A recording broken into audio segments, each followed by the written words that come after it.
Good morning friends. இது உங்கள் friends sports academy. Daily கண்டப்ஸ் இன்றைக்கி என்ன பார்க்க போகிறோம் அப்படின்னா ஜனவரி 3 2025 வெள்ளிக்கிழமை என்ன கண்டப்ஸ் பார்க்க போகிறோம். இதுக்கு முன்னாடி வந்து பார்த்தீங்கன்னா நம்ம டெய்லி கண்டப்ஸ் வீடியோ அப்லோட் பண்ணிக்கோம். பார்க்காதவங்க பார்த்து வச்சு வச்சுக்கோங்க. அது மட்டும் நம்ம சேனல் சப்ஸ்கிரைப் பண்ணுங்கள், சப்போர்ட் பண்ணுங்கள். முடிஞ்சவங்க ஃப்ரெண்ட்ஸ்லாம் ஷேர் பண்ணுங்கள். நம்மளுடைய ஃப்ரெண்ட்ஸ் போலீஸ் அகாடமி அப்படின்ற டெலிகிராம் சேனல் ஜாயின் பண்ணிக்கோங்க. இம்பார்ட்டன்ட் பேஸ் உங்களுக்கு ஒன்று கிடைக்கும். கரண்ட் அஃபேர்ஸ் பார்க்க முடியாது பார்த்தீங்கன்னா நம்ம 2025ஆம் ஆண்டு தமிழ்நாடு காவல்துறையில் வந்து பார்த்திங்கன்னா 2ஆம் நிலை காவல்துறைக்காக வந்து நம்ம டெஸ்ட் பேஜ் வந்து பார்த்திங்கன்னா லான்ச் பண்ணியிருக்கோம். இது முழுக்க ஆன்லைனில் நடக்கிறது. நீங்கள் வீட்டில் இருந்த மாதிரியே வந்து பார்த்திங்கன்னா படித்து இந்த டெஸ்ட் நீங்கள் எழுதிக்க முடியும். இதில் வந்து பார்த்திங்கன்னா இந்தியன் லத்தி அப்படின்னு சொல்லிட்டு 2 டெஸ்ட் பேஜ் வந்து பார்த்திங்கன்னா லான்ச் பண்ணியிருக்கோம். இது இந்தியன் டெஸ்ட் வந்து பார்த்திங்கன்னா 60க்கும் மேற்பட்ட தேர்வுகளும் 6000க்கும் மேற்பட்ட வினாக்களும் கிடைக்கும். லத்தி டெஸ்ட் பேஜில் வந்து பார்த்திங்கன்னா உங்களுக்கு 45க்கும் மேற்பட்ட தேர்வுகளும் 4000க்கும் மேற்பட்ட வினாக்களும் கிடைக்கும். சரிங்களா?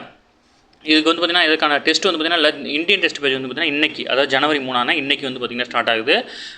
லத்தி டெஸ்ட் பேஜ் வந்து பார்த்திங்கன்னா ஜனவரி 14 வந்து பார்த்திங்கன்னா ஸ்டார்ட் ஆகுது. சரிங்களா? 2 டெஸ்ட் பேஜில் எந்த டெஸ்ட் பேஜ் வேணால் ஜாயின் பண்ணிக்கலாம். நியூ இயரோடைய கட்டண சலுகை வந்து பார்த்திங்கன்னா 500 வந்து பார்த்திங்கன்னா டிஸ்கவுண்ட் கொடுத்துருக்காங்க. இந்த டிஸ்கவுண்ட்டை பார்த்திங்கன்னா யூஸ் பண்ணி இந்த டெஸ்ட் பேஜில் ஜாயின் பண்ணிக்கோங்க. இதனுடைய ஷெடியூல் வந்து பார்த்திங்கன்னா டிஸ்கிரிப்ஷனில் கொடுக்குறேன், வியூ பண்ணி பாருங்கள். உங்களுக்கு ஷெடியூல் ஏதாவது டவுட் இருந்துச்சுன்னா ஸ்க்ரீனில் தெரிந்த நம்பருக்கு கால் பண்ணி உங்கள் டவுட்டை நீங்கள் கிளாரிஃபை பண்ணிக்க முடியும். சரிங்களா? அதே நீங்கள் லத்தி டெஸ்ட் பேஜ் எடுத்துக்கிட்டாலும் உங்களுக்கு பார்த்திங்கன்னா இதில் வந்து 500 டிஸ்கவுண்ட் இருக்குது. இதுக்கான ஜஸ்ட் வந்து பார்த்திங்கன்னா ஜனவரி 14 ஸ்டார்ட் ஆகுது. ஓகேங்களா? இதனுடைய பிடிஎஃப் வந்து பார்த்தீங்கன்னா டிஸ்கிரிப்ஷனில் கொடுக்குறேன், வியூ பண்ணி பாருங்கள். உங்களுக்கு ஏதாவது டவுட் இருந்துச்சுன்னா நீங்கள் கால் பண்ணி கிளாரிஃபை பண்ணிக்க முடியும். சரிங்களா? ஃப்ரெண்ட்ஸ், கரண்ட் அஃபேர்ஸ் பார்த்துடலாம். ஃபஸ்ட்டு தமிழக செஸ் வீரர் குகேஷுக்கு வந்து பார்த்திங்கன்னா கேல் ரத்னா விருது வழங்கியிருக்காங்க. அது மட்டும் இல்லாமல் துளசிமதி, நித்யஸ்ரீ, மனிஷாவுக்கு வந்து பார்த்திங்கன்னா அர்ஜுனா விருதுகள் வந்து பார்த்திங்கன்னா வழங்கியிருக்காங்க. ஓகேங்களா? இதை பற்றி ஃபுல் டீட்டெயில் வந்து பின்னாடி இருக்குது, அதை நம்ம பார்க்கலாம். இதனால் தமிழகத்தை சேர்ந்தவங்க அப்படின்றனால இவங்க எல்லாருடைய பேரையும் வந்து பார்த்திங்கன்னா கண்டிப்பாக ஞாபகம் வச்சுக்கணும். ஓகேங்களா? இவங்க பேர், இவங்க என்ன விளையாட்டுடன் தொடர்புடையவங்க அப்படின்னு மட்டும் ஞாபகம் வச்சுக்கணும். ஓகேங்களா? இதில் வந்து பார்த்திங்கன்னா அர்ஜுனா விருது வந்து பார்த்திங்கன்னா துளசிமதி, நித்யஸ்ரீ, மனிஷா ஆகியோர் வந்து பார்த்திங்கன்னா பேரா பேட்மிண்டன் போட்டியாளர்கள். ஓகேங்களா? இதெல்லாம் முக்கியம். குகேஷ் தெரியும் உங்களுக்கு, அவர் செஸ் சாம்பியன். அதனால் வந்து பார்த்திங்கன்னா இவங்க யார், என்ன விளையாட்டுன்னு தொடர்புடைய மட்டும் ஞாபகம் வச்சுக்கோங்க. இதை பற்றி ஃபுல் டீட்டெயில் பின்னாடி இருக்குது, ஃபுல்லாக பின்னாடி பார்க்கலாம். ஓகேங்களா? அடுத்து வந்து பார்த்திங்கன்னா நிலத்தடி நீரில் வந்து பார்த்திங்கன்னா நைட்ரேட் மாசு வந்து பார்த்திங்கன்னா தமிழகம் உட்பட 4 மாநிலங்களில் வந்து பார்த்திங்கன்னா கடுமையாக பாதிக்கப்பட்டிருக்கு அப்படின்னு சொல்லியிருக்காங்க. தமிழகத்தில் இருக்க விழுப்புரம் மாவட்டம் உள்ளிட்ட 4 மாநிலங்கள் உள்ள 15 மாவட்டங்கள் நிலத்தடி நீரில் வந்து பார்த்திங்கன்னா நைட்ரேட், அதாவது வந்து பார்த்திங்கன்னா அயனி உப்புன்னு சொல்லுவாங்க, இந்த ரசாயன மாசுபாட்டால் வந்து பார்த்திங்கன்னா கடுமையாக பாதிக்கப்பட்டிருக்கு அப்படின்னு சொல்லிட்டு மத்திய நிலத்தடி நீர் வாரியத்தினுடைய வருடாந்திர நிலத்தடி நீர் தரநிலை அறிக்கை மூலம் வந்து பார்த்திங்கன்னா தெரிய வந்திருக்கு. ஓகேங்களா? இது இப்போ வந்து பார்த்திங்கன்னா 1 லிட்டர் நீரில் வந்து பார்த்திங்கன்னா எவ்வளோ இருக்கணும் அப்படின்னு சொல்லிட்டு உலக சுகாதார அமைப்பு மற்றும் குடிநீருக்கான இந்திய தர நிர்ணய அமைப்பு வந்து பார்த்திங்கன்னா நிர்ணயம் பண்ணியிருக்காங்க. 1 லிட்டர் தண்ணீரில் 45 மில்லிகிராம் நைட்ரேட் மாசுபாடு இருக்கலாம். ஓகேங்களா? இதுதான் வந்து பார்த்திங்கன்னா நிர்ணயிக்கப்பட்ட அளவு. இதை விட அதிகமாக இருக்கக்கூடாது. ஓகேங்களா? ஆனால் குறிப்பாக வந்து பார்த்திங்கன்னா தமிழகம், கர்நாடகம் மற்றும் ராஜஸ்தான் மாநிலங்களில் இதில் வந்து பார்த்திங்கன்னா 40 கிராம், அதாவது பார்த்திங்கன்னா 40% இருக்குது. ஓகேங்களா? இப்போ 1 லிட்டரு அப்படின்னா 400 ml கிட்ட அது இருக்குது. ரொம்ப ஆபத்தானது. இதற்கு அடுத்தபடியாக வந்து பார்த்திங்கன்னா மகாராஷ்டிராவில் வந்து பார்த்திங்கன்னா 35.7%, தெலுங்கானாவில் 27.48% இருக்குது, ஆந்திர மாநிலத்தில் 23.5% இருக்குது, மத்திய பிரதேசத்தில் வந்து பார்த்திங்கன்னா 22.58% இந்த இது இருக்குது. ஓகேங்களா? இதில் வந்து பார்த்திங்கன்னா இந்த லிஸ்ட்டில் வந்து பார்த்திங்கன்னா இல்லாத மாநிலங்களும் இருக்குது. ஓகேங்களா? சுத்தமாக வந்து பார்த்திங்கன்னா நைட்ரேட் மாசுபாடு இல்லை அப்படின்ற மாநிலங்களும் இருக்குது. இதை மட்டும் தெரிஞ்சு வச்சுக்கோங்க. நிர்ணயிக்கப்பட்ட அளவு மட்டும் முக்கியம், அதை மட்டும் பார்த்துக்கோங்க. ஓகேங்களா? அடுத்து செம்மொழி பொங்கல் வந்து பார்த்திங்கன்னா மலர் கண்காட்சி ஸ்டார்ட் பண்ணியிருக்காங்க. இது வந்து பார்த்திங்கன்னா 2022 வந்து பார்த்திங்கன்னா ஆண்டுதோறும் கொண்டாடுறாங்க.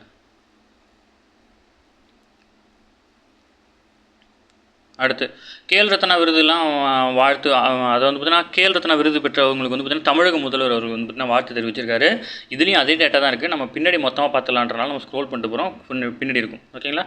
தமிழகத்தில் வந்து பார்த்திங்கன்னா காசநோய் அச்சுறுத்தல் வந்து பார்த்திங்கன்னா 2.11 கோடி பேர் இருக்கிறதா வந்து பார்த்திங்கன்னா தகவல் தெரிவிச்சிருக்காங்க. இதில் வந்து பார்த்திங்கன்னா காசநோயை முழுமையாக ஒழிப்பதற்கு நோக்கில் வந்து பார்த்திங்கன்னா மத்திய அரசு மற்றும் மாநில அரசுகள் வந்து பார்த்திங்கன்னா பல்வேறு முயற்சிகளை மேற்கொண்டு வருது. அது மட்டும் இல்லை, 2025ஆம் ஆண்டுக்குள் அந்நோயை முற்றிலும் ஒழிக்க வேண்டும் அப்படின்னு சொல்லிட்டு வந்து பார்த்திங்கன்னா இலக்கு நிர்ணயம் பண்ணியிருக்கு இந்தியா. சரிங்களா? இதை மட்டும் ஞாபகம் வச்சுக்கோங்க. இது முக்கியமான கொஸ்டின்.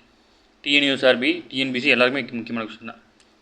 எதிர்வரும் எந்த ஆண்டில் வந்து பார்த்திங்கன்னா காசநோயை முற்றிலும் ஒழிப்பதற்காக இந்தியா இலக்கு நிர்ணயம் பண்ணியிருக்கு அப்படியே கேட்பாங்க, அதனால் பார்த்துக்கோங்க. அடுத்து பெண்களுக்கான திட்டங்கள் கொடுத்துருக்காங்க. இந்த திட்டங்கள்லாம் நம்ம ஆல்ரெடி டெய்லியும் சொல்கிறது தான். கலைஞர் மகளிர் உரிமை திட்டம், விடியல் பயண திட்டம், புதுமை பெண் திட்டம், பணிபுரியும் பெண்களுக்கான தோழி விடுதி, இது எல்லாமே வந்து பார்த்திங்கன்னா பெண்களுக்கான திட்டம் தான். இதில் முக்கியமாக வந்து பார்த்திங்கன்னா நீட் தேர்வு காரணமாக தற்கொலை செய்து கொண்ட மாணவி அனிதாவோட பெயரில் வந்து பார்த்திங்கன்னா கொளத்தூர் தொகுதியில் அனிதா அச்சீவர்ஸ் அகாடமி அப்படின்னு ஒன்று ஆரம்பித்து பெண்களுக்கு வந்து பார்த்திங்கன்னா திறன் பயிற்சிகள் வழங்கப்பட்டு வருது. இதை மட்டும் ஞாபகம் வச்சுக்கோங்க. இது மட்டும் தான் நீங்கள் இன்றைக்கி புதுசாக பார்த்துருப்பீங்க, அதனால் இதை மட்டும் ஞாபகம் வச்சுக்கோங்க. அடுத்து நம்ம 2 நாளாக பார்த்துட்ருக்கோம். 40 ஆண்டுகளுக்கு பின் வந்து பார்த்திங்கன்னா போபால் ஆலையில் வந்து பார்த்திங்கன்னா நச்சுக்கழிவு வந்து பார்த்திங்கன்னா அகற்றப்பட்டு வருது. இதில் வந்து பார்த்திங்கன்னா மத்திய பிரதேச மாநிலம் போபாலில் வந்து பார்த்திங்கன்னா கடந்த 1984ஆம் ஆண்டில் விஷவாயு கசிந்து ஆலையில் வந்து பார்த்திங்கன்னா மிகப்பெரிய வந்து பார்த்திங்கன்னா பாதிப்பு ஏற்படுத்துச்சு. இதில் வந்து பார்த்திங்கன்னா யூனியன் கார்பைட் அப்படின்ற பூச்சிக்கொல்லி நிறுவனத்தில் இருந்த, அதாவது வந்து பார்த்திங்கன்னா மெத்தில் ஐசோசைனைட் அப்படின்ற விஷவாயு வந்து பார்த்திங்கன்னா 1984 டிசம்பர் 2-3 ஆகிய தேதியில் வந்து பார்த்திங்கன்னா லீக் ஆகிடுச்சு. இதனால் வந்து பார்த்திங்கன்னா 5479 பேர் உயிரிழந்தாங்க. லட்சக்கணக்கான பேர் வந்து பார்த்திங்கன்னா தீராத உடல் நோயினால் வந்து பார்த்திங்கன்னா பாதிக்கப்பட்டிருக்காங்க. ஓகேங்களா, இது முக்கியமான கொஸ்டின் டிஎன்யூஎஸ்ஆர்பிக்கு தான். ஏன்னா உங்கள் ஸ்கூல் புக்கில் சுற்றுச்சூழல் அப்படின்ற டாப்பிக்கில் வந்து இதெல்லாம் இருக்குது. அடுத்து, இலங்கையினுடைய வடக்கு மாகாணத்தில் உள்ள காரை நகர் படகு துறைமுகத்தை புனரமைக்கிறதுக்கு மற்றும் மேம்படுத்துவதற்காக வந்து இந்தியா சார்பில் 8.5 கோடி ரூபாய் வந்து பார்த்திங்கன்னா வழங்கப்பட்டிருக்கு. ஓகேங்களா, இது இலங்கையோட மதிப்பில் வந்து பார்த்திங்கன்னா 29 கோடி. அடுத்து, பார்டர் கவாஸ்கர் போட்டி டெஸ்ட் தொடர் வந்து பார்த்திங்கன்னா இந்தியா ஆஸ்திரேலியா மோதும் கடைசி ஆட்டம் வந்து பார்த்திங்கன்னா சிட்னியில் வந்து பார்த்திங்கன்னா இன்றைக்கி தொடங்கியிருக்கு. ஓகேங்களா, நம்ம மேலே பார்த்தோம் இல்லையா, அது எல்லா டீட்டெயிலுங்க தான் பார்க்க போகிறோம். மொத்தம் வந்து பார்த்திங்கன்னா கேல் ரத்னா, அதாவது வந்து பார்த்திங்கன்னா கேல் ரத்னா விருது வந்து பார்த்திங்கன்னா 4 பேருக்கும் 32 பேருக்கு வந்து பார்த்திங்கன்னா அர்ஜுனா விருதும் வந்து பார்த்திங்கன்னா வழங்கியிருக்காங்க. விளையாட்டுத்துறையில் வந்து கடந்த 2024 ஆண்டில் சிறப்பான பங்களிப்பு செய்தவர்களுக்கு வந்து இந்த விருது வந்து பார்த்திங்கன்னா வழங்கப்படுது. தில்லியில் உள்ள குடியரசுத் தலைவர் மாளிகையில் வரும் 17ஆம் தேதி நடைபெறும் நிகழ்ச்சியில் வந்து பார்த்திங்கன்னா குடியரசு திரௌபதி முர்மு வந்து பார்த்திங்கன்னா இவங்களுக்கு வந்து பார்த்திங்கன்னா விருதை வழங்கி கௌரவிக்கிறாங்க. ஓகேங்களா, பாரிஸ் ஒலிம்பிக் மற்றும் பாரா ஒலிம்பிக் போட்டியில் வந்து பார்த்திங்கன்னா பதக்கம் வென்றவர்களுக்கும் இந்த விருது பட்டியலில் வந்து பார்த்திங்கன்னா இடம் பிடிச்சிருக்காங்க. இதில் வந்து பார்த்திங்கன்னா முக்கியமானதை மட்டும் நம்ம பார்த்துக்கலாம். எல்லார் பேரையும் படிக்க முடியாது. இதில் முக்கியமான விருதுகள் வந்து பார்த்திங்கன்னா இந்த பேஜில் இருக்கிறது. ப்ளஸ் வந்து பார்த்திங்கன்னா இதில் தமிழகத்தை சேர்ந்தவங்க யாருன்றது மட்டும் நம்ம டீப்பாக பார்த்துக்கலாம். அதை விட ரொம்ப இந்த பிக்சர்ஸில் இருக்கவங்களாம் ரொம்ப இம்பார்ட்டன்ட் தான். அதனால தான் அவங்க பார்த்திங்கன்னா அவங்க பிக்சர்ஸோடு கொடுத்துருக்காங்க. அந்த பிக்சர்ஸில் இருக்கவங்க பேர், அவங்க என்ன விளையாட்டு தொடர்புன்னு மட்டும் ஞாபகம் வச்சுட்டா போதும். ஓகேங்களா, இதில் வந்து பார்த்திங்கன்னா தியான் சந்த் கேல் ரத்னா விருது வந்து பார்த்திங்கன்னா 4 பேர் வாங்குறாங்க. இதில் டி குகேஷ் வந்து பார்த்திங்கன்னா செஸ்ஸுக்கும், ஹர்மன் பிரீத் சிங் வந்து பார்த்திங்கன்னா ஹாக்கிக்கும், பிரவீன் குமார் வந்து பார்த்திங்கன்னா பாரா தடகளம், மானு பங்கர் வந்து பார்த்திங்கன்னா துப்பாக்கி சுடுதல். ஓகேங்களா, இதில் வந்து வாங்குறாங்க. இந்த விருதில் வந்து பார்த்திங்கன்னா பதக்கம், பட்டயம், 25 லட்சம் ரொக்க பரிசும் அடங்கும். ஓகேங்களா, அடுத்து துரோணாச்சாரிய விருது, அதாவது வந்து பார்த்திங்கன்னா சுபாஷ் ராணா பாரா துப்பாக்கி சுடுதல், திபாலி தேஷ்பாண்டே வந்து பார்த்திங்கன்னா துப்பாக்கி சுடுதல், சந்தீப் சாங்வான் வந்து பார்த்திங்கன்னா ஹாக்கி, இதுக்கு வந்து பார்த்திங்கன்னா வாங்குறாங்க. இதில் வந்து பார்த்திங்கன்னா வாழ்நாள் சாதனையாளர் விருது வந்து பார்த்திங்கன்னா 2 பேருக்கு வழங்கப்படுது. எல் முரளிதரன் பேட்மிண்டன், அர்மண்டோ அக்னலோ கொலாக்கோ இவங்க வந்து கால்பந்து. அடுத்து வந்து பார்த்திங்கன்னா ராஷ்ட்ரிய கேல் ப்ரோத் ஷாஹன் புரஸ்கார் விருது வந்து பார்த்திங்கன்னா ஒரே ஒருத்தவங்க தான் கொடுத்துருக்காங்க. ஓகேங்களா, இது ஒரு அமைப்புக்கு கொடுத்துருக்காங்க. இந்திய உடற்கல்வியல் அறக்கட்டளை அப்படின்ற அமைப்புக்கு வந்து பார்த்திங்கன்னா இது கொடுத்துருக்காங்க. அடுத்தது மௌலானா அபுல் கலாம் ஆசாத் கோப்பை வந்து பார்த்திங்கன்னா சண்டிகர் பல்கலைக்கழகம் ஒட்டுமொத்த சாம்பியனே அதுதான் வாங்கியிருக்கு. அது மட்டும் இல்லாமல் பல்வி தொழில்முறை பல்கலைக்கழகம் பஞ்சாப் வந்து பார்த்திங்கன்னா முதல் ரன் ஆஃப் அப்படின்ற விருதை வாங்கியிருக்கு. குருநானக் தேவ் பல்கலைக்கழகம் வந்து பார்த்திங்கன்னா அமிர்தசரஸில் இருக்குது. இது 2வது ரன் ஆஃப் விருதை வந்து பார்த்திங்கன்னா வாங்கியிருக்கு. ஓகேங்களா, இதில் வந்து பார்த்திங்கன்னா அர்ஜுனா விருது வந்து பார்த்திங்கன்னா கொடுத்துருக்காங்க. ஜோதி ஆராய்ச்சி வந்து பார்த்திங்கன்னா தடகளம். ஓகேங்களா, இந்த பிக்சரில் இருக்கவங்க பேர்லாம் கட்டாயம் வந்து பார்த்திங்கன்னா அவங்க எந்த விளையாட்டும் தொடர்பு ஞாபகம் வச்சுக்கணும். அடுத்து அனுராணி வந்து பார்த்திங்கன்னா தடகளம், நீது கங்காஸ் வந்து பார்த்திங்கன்னா குத்துச்சண்டை, ஸ்வீட்டி புரா வந்து பார்த்திங்கன்னா குத்துச்சண்டை, வந்திகா அகர்வால் இவங்க வந்து பார்த்திங்கன்னா செஸ்ஸில் விளாண்டுருக்காங்க. சாலிமா டெடே வந்து பார்த்திங்கன்னா ஹாக்கி, அபிஷேக் நைன் வந்து பார்த்திங்கன்னா ஹாக்கி, சஞ்சய் வந்து ஹாக்கி, ஹர்மன் பிரீத் சிங் வந்து ஹாக்கி, அப்புறம் வந்து பார்த்திங்கன்னா சுஜித் சிங் வந்து ஹாக்கி, ராஜேஷ்குமார் பாரா வில்வித்தை, இப்போ பிரீத்தி பால் வந்து பார்த்திங்கன்னா பாரா தடகளம், ஜீவன் தீப்தி, அஜித் சிங்கு, சச்சின் சஜோவர் கிலாரி, தரம்வீர், பிரணவ் சூர்மா மற்றும் வந்து பார்த்திங்கன்னா அதாவது ஹொகாடோ சீமா, சிம்ரன், நவ்தீப் இவங்க எல்லாம் வந்து பார்த்திங்கன்னா பாரா தடகளம். அடுத்து வந்து பார்த்திங்கன்னா நிதேஷ்குமார், துளசிமதி முருகேசன் இவங்கெல்லாம் தமிழகத்தை சேர்ந்தவங்க. அடுத்து நித்யஸ்ரீ சுமதி சிவன், மனிஷா ராமதாஸ், கபில் பர்மா, அது வந்து கபில் பர்மாவுக்கு முன்னாடி வரைக்கும் பார்த்திங்கன்னா பாரா பேட்மிண்டன். கபில் பர்மா வந்து பார்த்திங்கன்னா பாரா ஜூடோ விளையாட்டில் வந்து பார்த்திங்கன்னா சிறந்த வீரர். அடுத்து மோனோ அகர்வால் பாரா துப்பாக்கி சுடுதல், ரூபினி ஃப்ரான்சிஸ் பாரா துப்பாக்கி சுடுதல், ஸ்வப்னில் சுரேஷ் குசாலே வந்து பார்த்திங்கன்னா துப்பாக்கி சுடுதல். அதுக்கப்புறம் வந்து பார்த்திங்கன்னா சுரப்ஜோத் சிங் வந்து பார்த்திங்கன்னா துப்பாக்கி சுடுதல், அபய் சிங் வந்து பார்த்திங்கன்னா ஸ்குவாஷு, ஷாஜன் பிரகாஷ் நீச்சல், அமன் ஷெராவத் வந்து பார்த்திங்கன்னா மல்யுத்தம். இவங்க பேரும் இம்பார்ட்டன் தான், அமன் ஷெராவத். இதுலேயே வந்து பார்த்திங்கன்னா அர்ஜுனா விருதுலேயே வந்து பார்த்திங்கன்னா வாழ்நாள் சாதனை விருது பார்த்திங்கன்னா 2 பேருக்கு. சச்சா சிங் வந்து தடகளம், முரளிகாந்த் ராஜாராமன் பெக்டர் வந்து பார்த்திங்கன்னா பாரா நீச்சல். ஓகேங்களா, இந்த விருதில் வந்து பார்த்திங்கன்னா அர்ஜுனர் சிலையும் பட்டயம் 15 லட்ச ரூபாய் வந்து பார்த்திங்கன்னா ரொக்க பரிசும் வந்து பார்த்திங்கன்னா வழங்கப்படும். ஓகேங்களா, இவங்களோட பேர் வந்து பார்த்திங்கன்னா கட்டாயம் ஞாபகம் வச்சுக்கோங்க. பேர் வந்து பார்த்திங்கன்னா வாயில் நுழையாத மாதிரி தான் இருக்கும். பட் இந்த பிக்சரில் இருக்கவங்க பேர் அவங்க எந்த விளையாட்டுடன் தொடர்புடையவங்கன்றதை கட்டாயம் ஞாபகம் வச்சுக்கோங்க.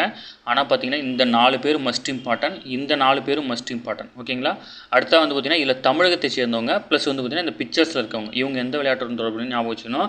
டெய்லியும் நியூஸ் பேப்பர் படிக்கிற எனக்கே வந்து பார்த்திங்கன்னா இந்த வார்த்தைகள் வந்து பார்த்திங்கன்னா வாயில் வரமாட்டேங்குது.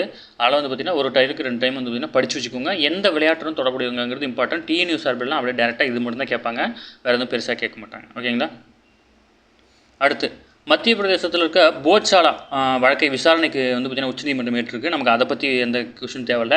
அந்த போஜ்சாலாங்கிறது எங்கே இருக்குதுன்னு மட்டும் தான் நம்ம கொஸ்டின் கேட்பாங்க. ஓகேங்களா? இதில் வந்து பார்த்திங்கன்னா மத்திய பிரதேசத்தில் போஜ் அதாவது பார்த்திங்கன்னா போஜ் மன்ன அரசால் வந்து பார்த்திங்கன்னா 11ஆம் நூற்றாண்டில் பார்த்திங்கன்னா சரஸ்வதி கோயிலுடன் கட்டப்பட்ட போஜ்சாலா வந்து பார்த்திங்கன்னா போரில் கைப்பற்றப்பட்டு முகலாய மன்னர் அவுரங்கசீப் வந்து பார்த்திங்கன்னா அங்கே அதை வந்து பார்த்திங்கன்னா மசூதியாக மாற்றதாக வந்து பார்த்திங்கன்னா சொல்லி நிறைய கேஸ் நடந்திருக்கு. இதில் வந்து பார்த்திங்கன்னா இது வந்து பார்த்திங்கன்னா தொல்லியல் துறை கட்டுப்பாட்டுக்கு எடுத்து பின்னர் வந்து பார்த்திங்கன்னா 2003ஆம் ஆண்டு முதல் வந்து பார்த்திங்கன்னா குறிப்பிட்ட எண்ணிக்கையிலான உள்ளூர் முஸ்லீம்கள் வந்து பார்த்திங்கன்னா வெள்ளிக்கிழமை தொழுகையும் ஹிந்துக்கள் வந்து பார்த்திங்கன்னா செவ்வாய்க்கிழமை பூஜையும் செய்ய வந்து பார்த்திங்கன்னா அனுமதி வழங்கப்பட்டது. ஓகேங்களா? இந்த போஜ்சாலா எங்கே இருக்குது அப்படின்னா மத்திய பிரதேசத்தில் இருக்குது. இதை மட்டும் ஞாபகம் வச்சுக்கோங்க. ஓகே ஃப்ரெண்ட்ஸ், இந்த கரண்ட் அஃபேர்ஸ் அவ்வளோதான். இதை தாண்டி எதுவுமே கேட்க வாய்ப்பில்லை. டெய்லி கரண்ட் அஃபேர்ஸ் டெய்லி பார்த்துடலாம். அப்போ தான் வந்து பார்த்தீங்கன்னா மந்த்லி வீக்லி மூவிஸ் இருக்கும். நம்ம சேனல் சப்ஸ்கிரைப் பண்ணி சப்போர்ட் பண்ணுங்கள். முடிஞ்சவங்க ஃப்ரெண்ட்ஸ்லாம் ஷேர் பண்ணுங்கள். நம்மளோட ஃப்ரெண்ட்ஸ் புதுசாக அகாடமி அப்படின்னு டெலிகிராம் சேனல் ஜாயின் பண்ணிக்கோங்க. இம்பார்ட்டன்ட் அப்டேட்ஸ் உங்களுக்கு ஒன்றே கிடைக்கும். ப்ளஸ் வந்து பார்த்தீங்கன்னா 2024ஆம் ஆண்டுக்கான ஜனவரி மாத கரண்ட் அஃபேர்ஸ் வந்து பார்த்திங்கன்னா நம்ம வீடியோ எடுத்தாச்சு. இன்றைக்கி ஈவினிங்குள்ளே வந்து கண்டிப்பாக வந்து பார்த்திங்கன்னா அப்லோட் ஆயிரும். அது வந்து பார்த்திங்கன்னா வியூஸ் எப்படி போகுதுன்றதை பார்த்துட்டு தான் வந்து பார்த்திங்கன்னா பிப்ரவரி மார்ச்லாம் வந்து போடலாம் அப்படின்னு ஒரு பிளானில் இருக்கும். அந்த வீடியோ வந்து கட்டாயம் வாட்ச் பண்ணுங்கள். உங்களுக்கு பிப்ரவரி மந்த் கரண்ட் அஃபேர்ஸ் மந்த்லி வேணும் அப்படின்னா அது கீழே வந்து கமெண்ட் பண்ணுங்கள். அவங்களே வந்து பார்த்திங்கன்னா அரேஞ்ச் பண்ணி தருவாங்க. அது வந்து பார்த்திங்கன்னா ஜஸ்ட் இம்பார்ட்டன்ஸ் ரொம்ப இம்பார்ட்டண்டாக இருக்கிறது தான் கொடுக்க முடியும். ஏன்னா அது வீடியோ ரொம்ப லென்த்தாக போகும். அதனால் வந்து பார்த்திங்கன்னா மந்த்லி கரண்ட் அஃபேர்ஸ் பார்க்கும்போது நம்ம ஒரு நாளைக்கு வந்து பார்த்திங்கன்னா 10 நிமிஷத்துக்கு பேசுகிறோம். அப்போ வந்து மந்த்லி கரண்ட் அஃபேர்ஸ்லாம் பார்த்தோம்னா அதெல்லாம் ஒரு 4-5 மணி நேரம் வரும். அதனால் வந்து பார்த்திங்கன்னா அதை வந்து என்ன டைட்டில் ரொம்ப இம்பார்ட்டண்டாக என்ன இருக்குது அதை மட்டும் தான் அதில் கொடுத்துருக்கோம். பட் வந்து பார்த்திங்கன்னா நீங்கள் மந்த்லி கரண்ட் அஃபேர்ஸே நம்பி மட்டும் இருக்கக்கூடாது. டெய்லி கரண்ட் அஃபேர்ஸ் பார்த்தணும். மந்த்லி கரண்ட் அஃபேர்ஸ்ன்றது வந்து பார்த்திங்கன்னா உங்களுக்கு வந்து பார்த்திங்கன்னா ஒரு ரீகால் பண்ணுறது தான், உங்களுக்கு ஞாபகப்படுத்துறதுக்கு. நீங்கள் வந்து இப்போ daily current affairs news paper பார்த்துட்டே வரீங்க. அப்போ ஒரு மாதம் ஃபுல்லாக என்ன நடந்துச்சுன்றது உங்களுக்கு மறந்துடும் இல்லையா? அதை ரீகால் பண்ணுறதுக்கு தான் அது. அது இல்லாமல் நீங்கள் வந்து நோட்ஸ் எடுத்துக்கணும். டிஎன்யூஎஸ்ஆர்பிலாம் வந்து பார்த்திங்கன்னா நம்ம கரண்ட் அஃபேர்ஸ் தாண்டி கேட்க மாட்டாங்க. டிஎன்பிசியாக இருந்தாலும் சரி தான். அது டிஎன்யூஎஸ்ஆர்பின்னு சொல்கிற வார்த்தையில் இருக்கிற டேட்டாவெலாம் வந்து பார்த்திங்கன்னா டிஎன்யூஎஸ்ஆர்பி வந்து பார்த்திங்கன்னா ஸ்டூடெண்ட்ஸ் வந்து கட்டாயம் நோட் பண்ணிக்கணும். ஒரு நாளைக்கு 5 கொஸ்டின் 10 கொஸ்டின் தான் வரும். அதை தாண்டி எதுவுமே வராது. அதை மட்டும் நோட் பண்ணிக்கோங்க. அதை தாண்டி கேள்வி கேட்க மாட்டாங்க. சரிங்களா? 2024 ஜனவரி மந்த் கரண்ட் அஃபேர்ஸ் வந்து பார்த்திங்கன்னா இன்றைக்கி ஈவினிங்குள்ளே அப்லோட் ஆயிரும். சரிங்களா? அதை வந்து கீழே கமெண்ட் பண்ணுங்கள். அடுத்தது உங்களுக்கு வேணுமா இல்லையான்னு. சரிங்களா? ஓகே ஃப்ரெண்ட்ஸ், நம்ம டெஸ்ட் பேஜில் வந்து பார்த்திங்கன்னா வேணும்னு விருப்பப்பட்டீங்க அப்படின்னா ஸ்க்ரீனில் திறந்த நம்பருக்கு கால் பண்ணி உங்களுக்கு டீட்டெயில் கேட்டு தெரிஞ்சிக்க முடியும். ஓகேங்களா? எல்லாருமே வந்து பார்த்திங்கன்னா இன்றைக்கி தான் நிறைய பேர் ஜாயின் பண்ணுறீங்க. இதுதான் தவறான செயல். நீங்கள் வந்து முன்கூட்டியே பிளான் பண்ணி ஜாயின் பண்ணணும். அப்போ தான் நம்ம படிக்க முடியும். நீங்கள் ஒரு டெஸ்ட்டை மிஸ் பண்ணிட்டீங்க அப்படின்னா அடுத்தடுத்த டெஸ்ட்டில் வந்து பார்த்திங்கன்னா அந்த டெஸ்ட்டு பெண்டிங்கில் இருந்துகிட்டே இருக்கும். உங்களால் ஒரு கண்டினியூட்டியாக படிக்க முடியாது. சரிங்களா? Okay, thank you friends. உங்களுக்கு ஏதாவது டவுட் இருந்துச்சு அப்படின்னா கமெண்ட் செக்ஷனில் கமெண்ட் பண்ணுங்கள். கண்டிப்பாக நாங்கள் ரிப்ளை பண்ணுவோம். சரிங்களா? Okay, thank you.